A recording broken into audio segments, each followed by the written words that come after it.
Hi, today I'm going to talk about some proofs of the family of Muhammad in the Quran. Briefly, it's going to be about verse 459.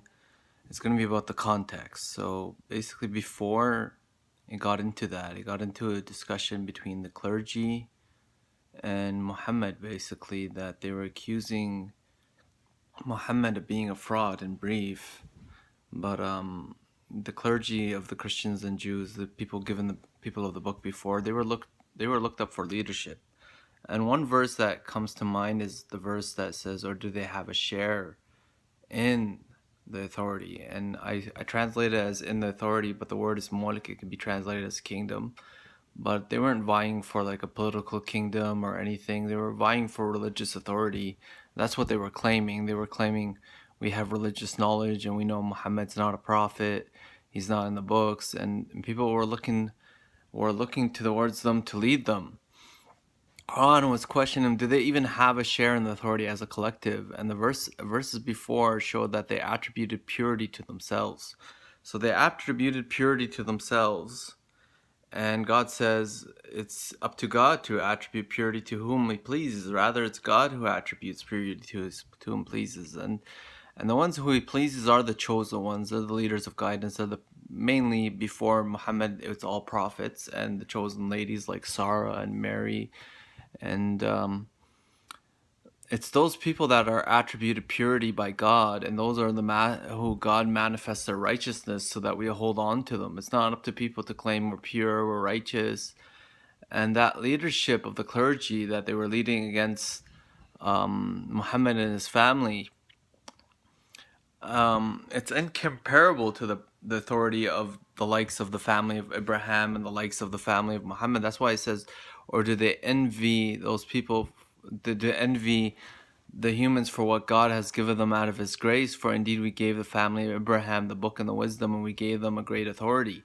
So the great authority given to the family of Abraham is the God-chosen type of leadership. It's the leadership established by Him. It's the leadership that leads all the way back to God. It's the ones that has miracles for it as proof. The divine books prove it.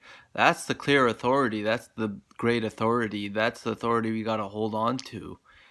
And it was in that context that it said, "O you who believe, obey God and obey the messenger and those who possess the authority from you." And the only dispute is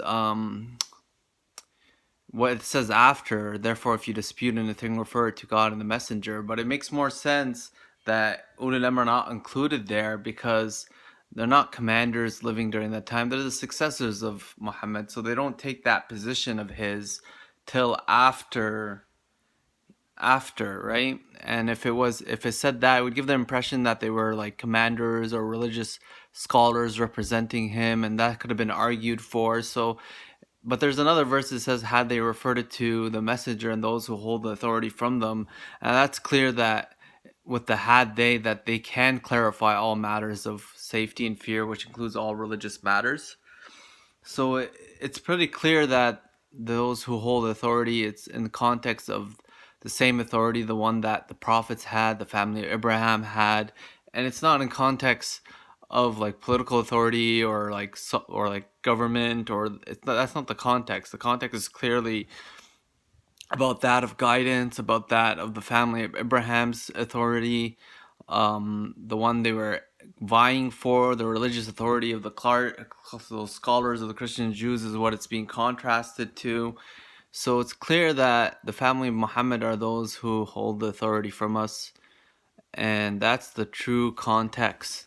Another verse before that said, like I talked about the witnesses, and from the witnesses in the Quran, you could gather that they are the leaders because it says the day every human is called with a leader from a leader, their leader. And then another verse says the day every people are called with a witness from themselves. Another says the day every soul comes with it, a witness, a driver and a witness. So they are the drivers, they're the captains, they're the navigators, they're the leaders, they're the guides. Every people there is a guide is another verse contains that phrase. But basically, who God misguides, there is no wali and murshida. There isn't a masterful guide that will guide them, but God provides that guide in case people do want to get guided and believe and turn to God, then He will guide them through that guide. So that's the basic context of these verses.